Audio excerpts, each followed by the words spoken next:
Bueno, nosotros en un sistema clásico teníamos que el espacio de estados era un conjunto.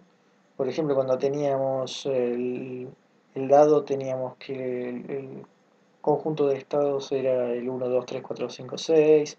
Teníamos una lógica booleana. Pero bueno, en el caso cuántico va a ser distinto. El espacio de estados va a ser un espacio vectorial. Entonces, las relaciones entre los elementos de un espacio vectorial van a ser diferentes de esas de un conjunto ordinario como los que teníamos en la física clásica. Entonces, vamos a primero decir que en este caso, si bien nosotros estamos acostumbrados a los vectores como flechas, como algo que está en un espacio de 3 dimensiones, por ejemplo, bueno, acá vamos a tomar algo más general, un vector de este estilo lo vamos a llamar un 3 vector, pero en realidad un vector puede ser cualquier cosa, en particular, por ejemplo, una función. Entonces, eh, todo esto es porque un espacio vectorial es una construcción abstracta, que puede o no tener que ver con el espacio ordinario al cual estamos acostumbrados. Inclusive puede tener cualquier cantidad de dimensiones, no tres. Puede ir de una a infinito y puede tener como componentes enteros, números reales o inclusive cosas más generales.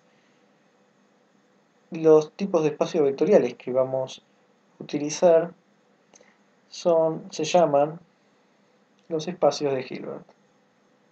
Los espacios de Hilbert matemáticamente tienen una definición bastante específica que tiene que ver con, además de ser un espacio vectorial, que sea, que tenga una norma, que tenga un producto interno, que sea completo, etcétera. Hay muchas cosas que puede tener o no un espacio de Hilbert, pero a nosotros lo que nos va a importar no es tanto ir con los detalles matemáticos, sino ver cómo se acopla a lo que estamos viendo.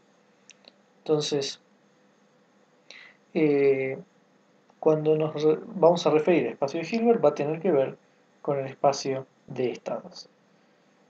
Un espacio de Hilbert puede tener tanto una cantidad finita de dimensiones o una cantidad infinita de dimensiones.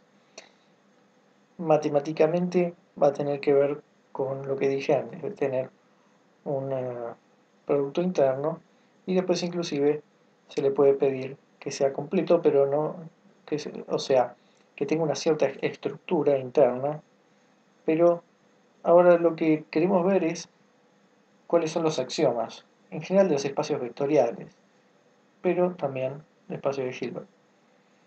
En mecánica cuántica vamos a tener un espacio vectorial que va a estar compuesto por elementos que se van a llamar vectores ket. Ket.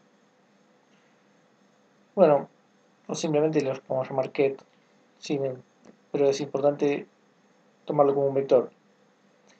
Entonces, los axiomas que vamos a tener primero es que la suma de cualquier dos vectores ket también va a ser un ket. O sea, tenemos un vector ket A más otro vector ket B y esto va a dar otro vector C. Otro axioma que vamos a tener es que estos vectores van a ser conmutativos. Si sumo A más B, va a ser igual a B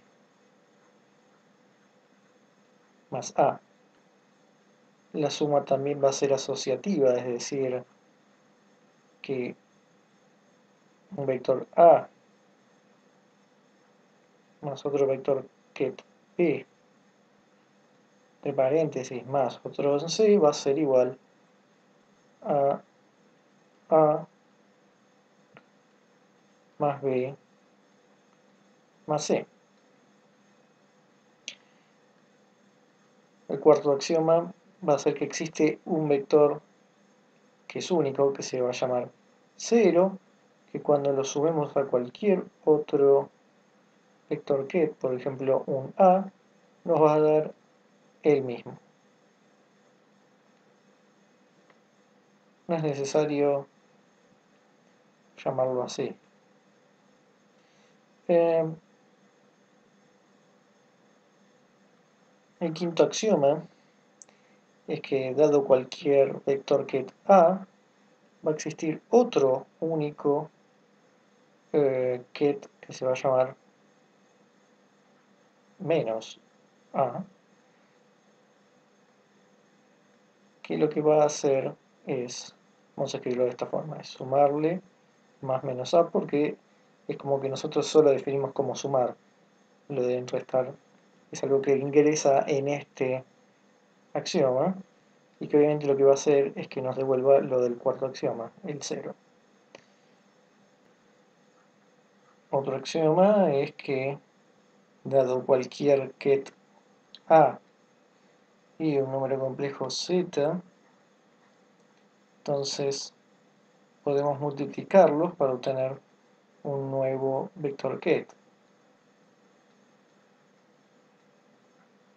Y además es lineal, es decir, que va a ser igual a multiplicarlo Z por un vector A, nos da un Z de A, esto a su vez nos da un nuevo ket que llamamos B.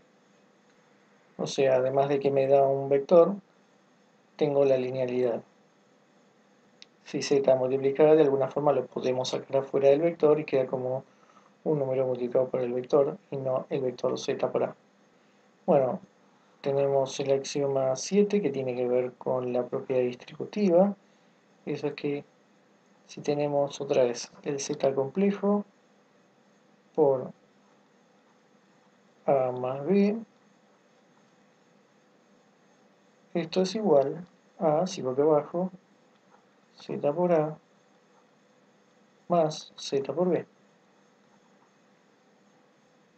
A su vez, si tenemos Z complejo, pero también un W complejo, vale también la propiedad distributiva entre los números complejos con los vectores, es decir, Z más W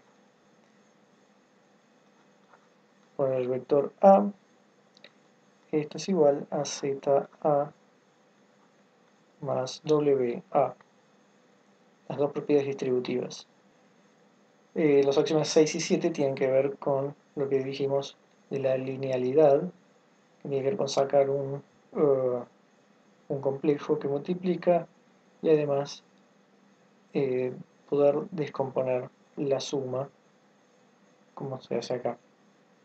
Bueno, los vectores, los tres vectores, los ordinarios, los que se usan siempre, cumplen todos estos axiomas, salvo tal vez el sexto. Uno puede pensar que un vector acá lo estamos multiplicando por un número complejo.